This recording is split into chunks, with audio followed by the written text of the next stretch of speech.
নমস্কার বন্ধুরা, আমি চন্দন আর আপনারা দেখছেন বিশ্বপ্রাণ। আজকে যে গাছটি দেখাচ্ছি অনেকেই চেনেন ও জানেন, এটি হচ্ছে কদবেল গাছ। আমার এই ছোট্ট কদবেল গাছের ডাল কেটে দিয়েছিলাম এমন সময় ভুলবশত।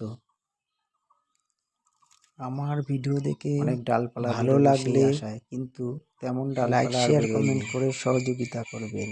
তবে কদবেল গাছটা প্রত্যেক 3 মাস অন্তর 4 মাস অন্তর ফুল করলে কি হবে এইবারে চেষ্টায় আছি। ভুল করছি, কিছু ঠিক করছি, সেটুকু বলবেন আপনারা। দেখা যাক যাতে আমি এগিয়ে যেতে পারি। বয়স না গাছটা, 1.5 বছর বয়স হলো। লাইক শেয়ার কমেন্ট করে সহযোগিতা করবেন প্রত্যেকে।